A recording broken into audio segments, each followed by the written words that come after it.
एक छोटे से गांव में कबीर नाम का एक लड़का रहता था। वह बुद्धिमान था, लेकिन उसकी एक बड़ी समस्या थी।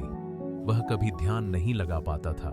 उसका मन एक बेचैन पक्षी की तरह एक विचार से दूसरे पर कूदता रहता था। अगर वह पढ़ना या कोई जरूरी काम शुरू करता तो जल्द ही खेल या किसी और चीज में खो जाता। पढ़ाई करते समय वह अपने फोन या दोस्तों के बारे में सोचने लगता। कबीर के पिता अक्सर कहते, बेटा, तुम्हारा मन एक जंगली घोड़े जैसा है। अगर तुम इसे काबू में नहीं करोगे तो यह तुम्हें गलत रास्ते पर ले जाएगा। अपने मन को अनुशासित करो और यह तुम्हें वहां ले जाएगा जहां तुम जाना चाहते हो। पर कबीर ने इसे कभी गंभीरता से नहीं लिया। एक दिन गुरुजी नामक एक बुद्धिमान वृद्ध शिक्षक, जो युवाओं को सफलता पाने का प्रशिक्षण देने के लिए जाने जाते थे, कबीर के पिता उसे गुरुजी से मिलवाने ले गए और उसकी समस्या बताई। गुरुजी ने मुस्कुराकर कबीर को पानी का एक छोटा गिलास देते हुए कहा, इस गिलास को पकड़ो और मेरे बगीचे में घूमते समय एक बूंद भी मत गिराना। यह आसान लग रहा था, लेकिन जैसे ही कबीर चला, पक्षी चहचहाने लगे, पत्ते सरसराने लगे और पास के बच्चे हंसने लगे। जब भी वह इधर उधर देखता, पानी गिर जाता था। जब वह लौटा तो आधा गिलास खाली था। गुरुजी ने पूछा, तुमने इतना पानी क्यों गिराया? कबीर ने जवाब दिया, मैं विचलित हो गया। गुरुजी ने कहा, यह गिलास तुम्हारे लक्ष्य जैसा है और पानी तुम्हारा ध्यान है।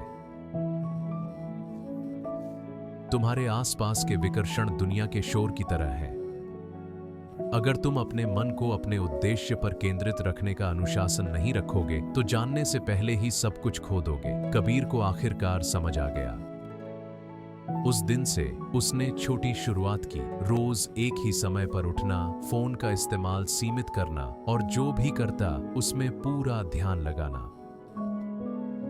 उसने अपने मन को शांत और स्थिर रखने के लिए हर सुबह कुछ मिनट ध्यान का अभ्यास किया।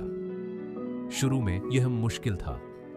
उसका मन अभी भी भटक रहा था, लेकिन वह उसे काम पर वापस लाता रहा।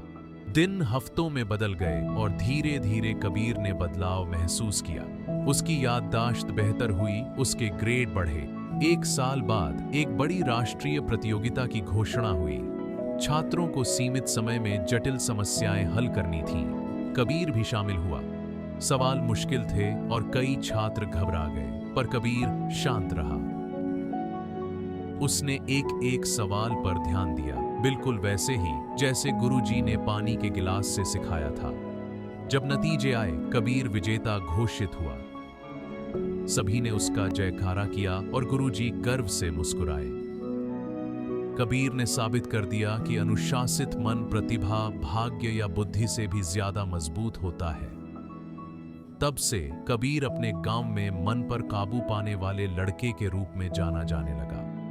अगर आज आपको थोड़ी सी भी प्रेरणा मिली है तो उसे मिटने न दें। इस वीडियो को लाइक करें, किसी जरूरतमंद को भेजें और सब्सक्राइब करें ताकि हम साथ मिलकर इस यात्रा को जारी रख सकें। आपकी सफलता का अगला अध्याय उसी पल शुरू होता है जब आप अपने मन को अनुशासित करने का फैसला लेते हैं। आज से शुरुआत करें।